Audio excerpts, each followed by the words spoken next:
আসসালামু আলাইকুম। Hello, welcome back to my channel yummy blog. দেশ এবং দেশের বাইরে, কাছের এবং দূরে যে যেখান থেকে আমার ভিডিওটি দেখছেন তাদের সবাইকে অসংখ্য ধন্যবাদ। এই যে আমি আজকে কাতলা মাছের মাথা ভুনা করব, এই জন্য দুটো কাতল মাছের মাথা নিয়েছি। দুইটা মাথায় মাশাআল্লাহ অনেকটা বড় ছিল। তো এখানে আমি কাতল মাছের মাথাগুলা সুন্দর করে ধুয়ে পরিষ্কার করে নেব। এই যে তো আবার অপর দিকে সিমের বিচি রান্না করব, এই জন্য সিমের বিচিগুলোও ধুয়ে পরিষ্কার করে রেখে দিয়েছি। মাছের ভিতরে যে ময়লাগুলো থাকে মাথার দিকে, সবগুলো ময়লা আমি ফেলে দিয়েছি আর ধুয়ে পরিষ্কারও করে নিয়েছি। যেহেতু আমি মাছের মাথা ভুনা করব, এই জন্য তেল দিয়ে কড়াইয়ে তারপর পেঁয়াজ কুচি দিয়েছি।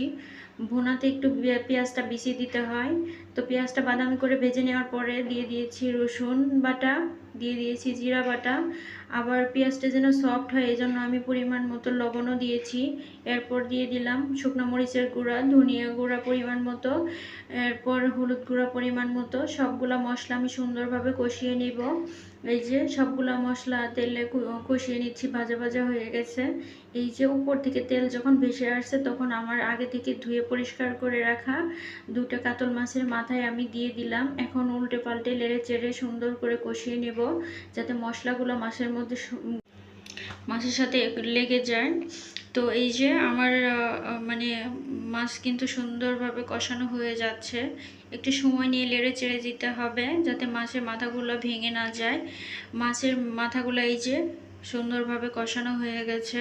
আপনারা চাইলে ভেজেও নিতে পারেন, আবার চাইলে কাঁচাটাও রান্না করতে পারেন। আমি কাঁচাটাই রান্না করে নিয়েছি, দিয়েছি পরিমাণ মতো ঝোলের পানি দিয়ে রান্না করে নিব কয়েক মিনিট। মাঝখানে আমি একটু ঢাকনাটা খুলে দেখতেছিলাম যে আসলে কী অবস্থা। তো মাশাআল্লাহ রান্না হচ্ছে, অনেকটাই সেদ্ধ হয়ে গেছে। যেহেতু বড় বড় মাছের মাথা এই জন্য আমি একটু পানিটা বেশি দিয়ে দিয়েছিলাম। তো এই যে ঝোল কিন্তু শুকিয়ে এসেছে, আমার রান্না ডান। এই যে রান্না শেষ হয়ে গেছে, আমি একটা প্লেটে নিয়ে নিয়েছি। এই দেখুন লুকটা কতটা সুন্দর এসেছে।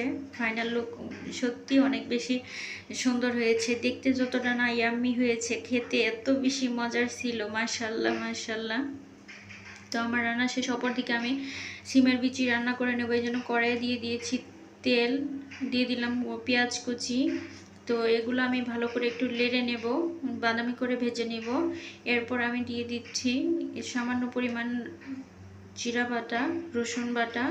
তো দিয়ে সুন্দর করে বাদামি করে ভেজে একটু ঝোলের পানি দিয়ে দিলাম যাতে মশলাগুলো পুড়ে না যায়। এরপর মরিচ গুঁড়া, হলুদ গুঁড়া, সবগুলা মশলা আমি কষিয়ে নেওয়ার পরে এখানে কিছু টুকরা মাছ দিয়েছি আর একটু মাছের মাথাও দিয়েছি। সব কিছু ভেঙে একটু গুঁড়ো গুঁড়ো করে নিলাম যাতে সিমের বিচির সাথে অ্যাডজাস্ট হয়। তো এই যে সব কিছু কিন্তু সুন্দরভাবে কষানো হয়ে গেছে। এটা যতটা কষানো হবে ততটাই কিন্তু সিমের বিচিটা মজা লাগবে। তো যেহেতু আমার কষানো হয়ে গেছে, এই যে আগে থেকে ধুয়ে পরিষ্কার করে রাখা সিমের বিচিগুলো আমি আস্তে করে দিয়ে দিচ্ছি কড়াইয়ের মধ্যে। তো সবগুলো বিচি দেওয়া হয়ে গেলে আবারও আমি উল্টে পাল্টে সুন্দর করে নেড়ে চেড়ে দিব, একটু কষিয়ে নিব যাতে সিমের বিচির যে এক্সট্রা একটা ঘ্রাণ থাকে এটা যেন না থাকে। এই জন্য সুন্দর করে সময় নিয়ে কষাতে হবে। আমার কষানো শেষ, এ পর্যায়ে দিয়ে দিব ঝোলের পানি। এই যে ভাসমান করে দিলে হবে। সিমের বিচি সেদ্ধ হতে যেহেতু বেশি সময় লাগে না, এই জন্য আমি পানিটা একটু কমই দিয়ে দিয়েছি, এটা সামান্যতেই সেদ্ধ হয়ে যায়। তো এখন আমি ঢেকে কয়েক মিনিট রান্না করে নেব ঝোলের পানি শুকিয়ে আসার আগ পর্যন্ত। এই যে ঢাকনা খুলে দেখি ঝোল একদম শুকিয়ে গেছে। আমার সিমের বিচিটা হয়ে দেখুন কত সুন্দর করে সেদ্ধ হয়ে গেছে মাশাআল্লাহ। এই যে সিমের বিচি কিন্তু সেদ্ধ হওয়া শেষ, আবার একটু একটু ঝোল আছে, এটা নামিয়ে রাখার পর আরও টান টান হয়ে যাবে। তো এখন আমার রান্না কিন্তু শেষ। ভিডিওর কোনো অংশে যদি আপনাদের ভালো লেগে যায় তাহলে একটা লাইক করে দিবেন। চ্যানেলে নতুন হয়ে থাকলে অবশ্যই সাবস্ক্রাইব করবেন। পাশে থাকা বেল বাটনে প্রেস করে রাখবেন যাতে আমার ভিডিও নতুন নতুন নোটিফিকেশন আপনাদের কাছে খুব সহজে পৌঁছে যায়। আর ফেসবুক থেকে ভিডিওটি দেখতে থাকলে অবশ্যই ফলো দিতে ভুলবেন না। তো এই যে মাছের মাথাটা আমি টেস্ট করে দেখতেছিলাম আসলে কেমন হয়েছে, যেহেতু এখন দুপুরে আমার খাবারের সময় হয়ে গেছে।